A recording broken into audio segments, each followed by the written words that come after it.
બનાસકાંઠા જિલ્લાના પાલનપુર નગરપાલિકાના પ્રાંગણમાં કોંગ્રેસના અચોક્કસ મુદ્દતના ધરણા જોવા મળી રહ્યા છે। પાલનપુર નગરપાલિકાના કોંગ્રેસના નગરસેવક અબરાક શેખની આગેવાનીમાં આજે પાલનપુર નગરપાલિકાના પ્રાંગણમાં વોર્ડ નંબર 4 અને 5માં તૂટેલા રોડ, સ્ટ્રીટ લાઇટો, ભૂગર્ભ કનેક્શન તથા અન્ય પાયાની સુવિધાઓનો નિવેડો ન આવે ત્યાં સુધી અચોક્કસ મુદ્દતના ધરણા યોજવામાં આવ્યા હતા। આ બાબતે વધુ માહિતી આપતા તેઓએ જણાવ્યું હતું કે પાલનપુર ધરકાગાર થઈ ગયું છે।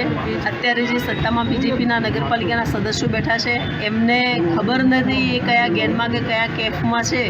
એમને એવું છે કે અમે ગમે તેવો વહીવટ કરીશું તો પણ અમારા જે નેતાઓ છે એ ધર્મના નામે અમને મતો અપાવશે અને અમે જીતી જઈશું અને ફરીથી એ સત્તા તો અમે જ ભોગવવાના છીએ। પ્રજા તો ભોળી છે, પ્રજાને કંઈ ખબર પડતી નથી। પ્રજાને આપણે જેમ વાળશું એમ વળી જશે। અમારા ચૂંટાયેલા 12 કોર્પોરેટરો છે એ 12 કોર્પોરેટરો ગમે એટલી રજૂઆત કરે એમ છતાંય બહુમતીના જોરે મંજૂર એમ કરીને જનરલ બોર્ડ પૂરું કરી દેવામાં આવે છે। હમણાં 2 દિવસ પહેલાં જ ચીફ ઓફિસરને મળી અને મેં એમને વાત કરી હતી કે નગરપાલિકાના દરવાજાની બહાર તમારો આ નગરપાલિકાનો દરવાજો એટલે મોઢું કહેવાય નગરપાલિકાનું, તમારા મોઢામાં આટલી ગંદકી ભરેલી છે તો તમે શહેરની તો શું ખબર રાખો।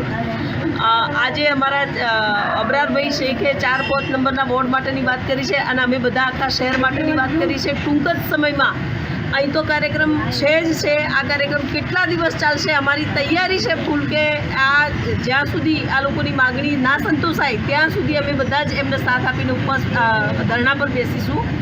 અને સાથે સાથે થોડા સમય પછી નગરપાલિકાની સત્તાધીશોની આંખો નહીં ખુલે તો મોટો ગુરુનાનક ચોકમાં પણ પ્રોગ્રામ આપવાના છીએ થોડા સમયમાં।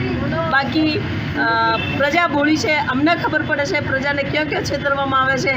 જે ગટરો, ખાડા, ગંદકી, પ્લાસ્ટિકના ઢગલા, ભૂંડોનો ત્રાસ, રખડતી ગૌમાતાઓ પ્લાસ્ટિકને ગારો ગમે તેવો કીચડ ખાય એમના નામે મતો લેવા, મંદિરોના નામે મતો લેવા, 33 મંદિરોને તો નોટિસ આપી દીધી છે આ લોકોએ। આજે પાલનપુર પાલિકા વોર્ડ નંબર 4 અને 5 એમાં બહુ જ ગંભીર સમસ્યા છે। રોડ, સફાઈ, લીકેજ વાલ, ઢોર, ભૂંડ, ઉભરાતી ચેમ્બરો, કોઈ પણ જાતની 4 ને 5માં સુવિધા છે નહીં। એમ તો આખા પાલનપુર શહેરમાં કોઈ જગ્યાએ આપણને નગરપાલિકાથી સંતુષ્ટ થાય એવું પ્રમુખ હોય કે એમના ચેરમેનો હોય। આજે છેલ્લા 1.5 મહિનાથી પાણી પુરવઠા ચેરમેન ગાયબ છે। આજે અમારે આજે લીકેજ વાલ હોય, આજે મોટર બળી ગઈ હોય તો કોને કહેવાનું? કૌભાંડ કર્યું, ચેરમેને કર્યું કે પ્રમુખે કર્યું એ હવે એમનો વિષય છે, પણ આજે પાલનપુર પાણી પુરવઠાના ચેરમેન ખોવાયા છે। એવું ને એવું આજે ટાઉન પ્લાનિંગમાં ટોળું આવ્યું હતું કે ટોળામાં લોકોએ કીધું કે અમે ભાજપના ચેરમેનોના પતિઓને આજે 1 થી 1.5 લાખ રૂપિયા આપ્યા છે। આજ રોજ વોર્ડ નંબર 4 અને 5ની સમસ્યાઓ અને સાથે સાથે પાલનપુર શહેરની સમસ્યાઓને લઈ અને કોંગ્રેસ તરફથી અમારા વોર્ડ નંબર 4ના સભ્ય અબરાર શેખે જે ધરણા ઉપર બેસવાનું કાર્યક્રમ આપ્યું છે એનું મુખ્ય કારણ એ છે કે વોર્ડ નંબર 4 અને 5માં વર્ષોથી જે સમસ્યાઓનું સમાધાન આવતું નથી તેના માટે અમે બેસવામાં આવ્યું છે। ખાસ કરીને ડોર ટુ ડોરની વ્યવસ્થા હોય, કચરા સફાઈની વ્યવસ્થા હોય, રોડો ઉપર જે જાહેરમાં ખાડા પડ્યા છે એ પૂરાતા નથી, જાહેર રસ્તાઓ ઉપર ઠેર ઠેર ગંદકી છે, લોકોને પીવાનું ચોખ્ખું પાણી મળતું નથી, લોકોને ચાલવામાં રસ્તા ઉપર ચાલવામાં બી તકલીફ પડે છે। આખો દિવસ જાહેર રસ્તા ઉપર ગટરો ઉભરાય છે અને અમારા સભ્યો દ્વારા દરેક વખતે પ્રમુખ, ચેરમેન, ચીફ ઓફિસર બધાને રજૂઆત કરવામાં આવે છે, પરંતુ તે લોકો એ રજૂઆત ઉપર ધ્યાન આપતા નથી। આજે પાલનપુર શહેરની જે પરિસ્થિતિ થઈ છે એમાં વિશેષ 4 અને 5 નંબરના વોર્ડ અમારા એક પણ રસ્તા ચાલવા લાયક રહ્યા નથી।